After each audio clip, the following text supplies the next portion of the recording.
Assalamualaikum warahmatullahi wabarakatuh. Kali ini saya akan memberikan tutorial dengan judul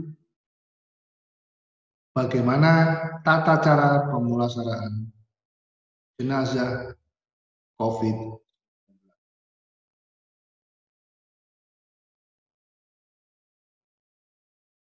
Sebelum memulai menjelaskan tata cara memandikan COVID-19,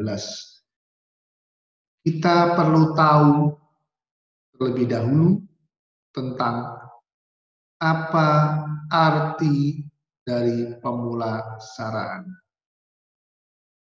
Jadi, kalau dalam bidang hukum, memahami suatu kata atau penjelasannya, kita dapatkan di dalam ketentuan umum dalam setiap peraturan perundang-undangan.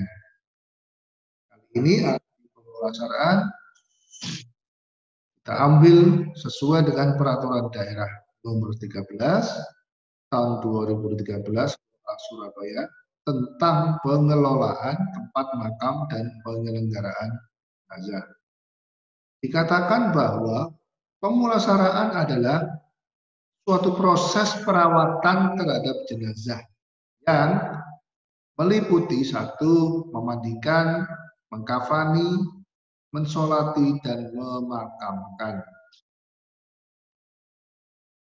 Kemudian, memandikan jenazah, ya, ini berbeda dengan pada umumnya.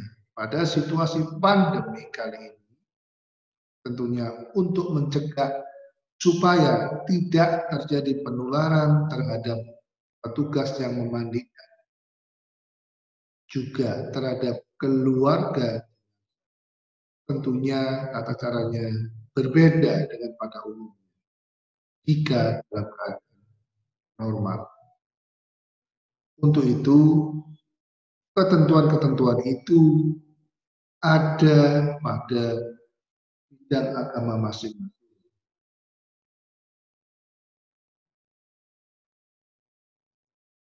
Tetapi yang paling utama bagi pelaku atau petugas yang melaksanakan pemandian terhadap jenazah pada kasus jenazah yang terkonfirmasi positif itu harus menggunakan alat pelindung diri secara lengkap, dari mulai baju, sepatu khusus, penutup muka kepala yang khusus, juga memakai masker dan sarung.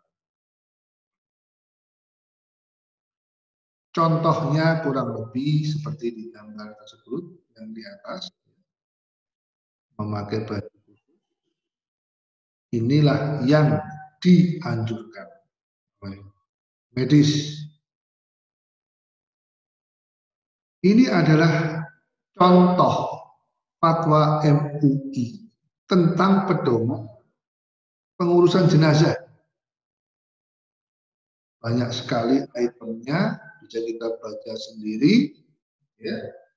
Item-item ini juga menjelaskan syarat-syarat bagi jenazah yang muslim dalam memandikan jenazah.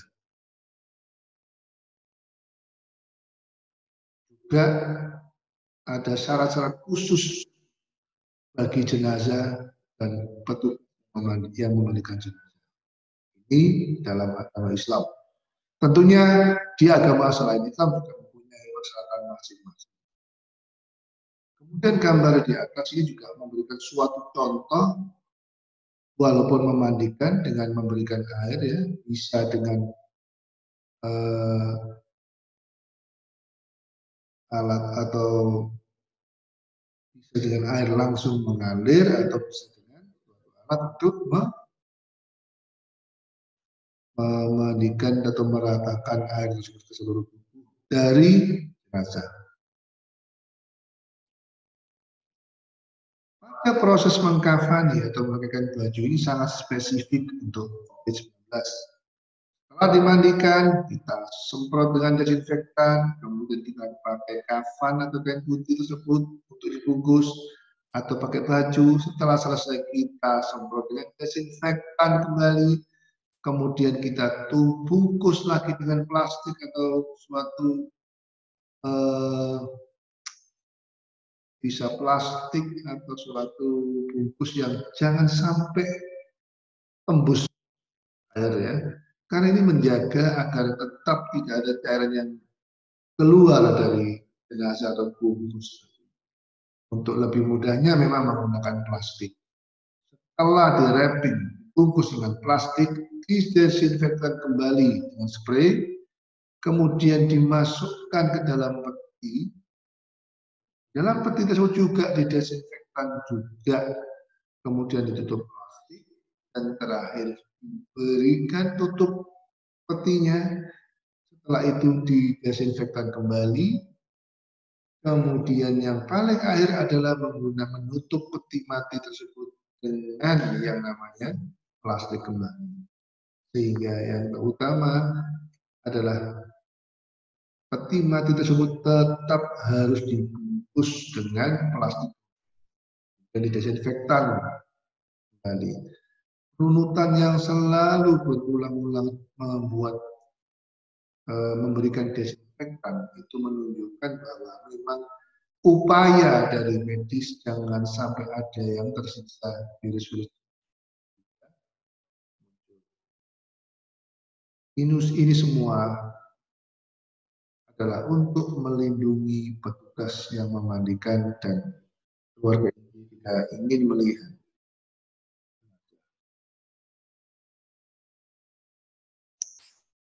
Kemudian yang ketiga adalah mensolati atau menyembayangi. Kenapa kita melakukan ini? Karena ini sebagai suatu penghormatan kepada jenazah. Tidak boleh seorang menyentuh jenazah kecuali dengan pemakai APD yang lengkap. Keluarga inti dapat melihat jenazah, jaraknya harus 2 meter. Keluarga tidak boleh mencium jenazah. Dalam gambar ini adalah contoh-contoh kita bisa mensolatkan di tempat umum, kemudian di tempat pemakaman. Yang penting situasi dan kondisi juga dipertimbangkan agar tidak terjadi kluster baru penularan.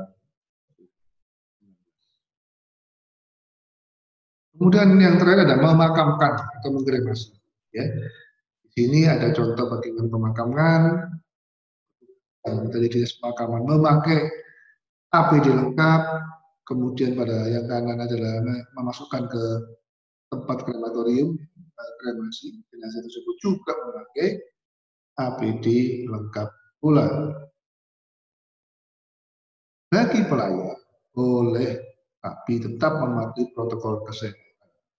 Anak kecil dan usia dewasa atau dewasa yang berusia lebih 60 tahun sangat dianjurkan untuk tidak mengikuti proses pemakaman dikarenakan usia tersebut sangat rentan sekali untuk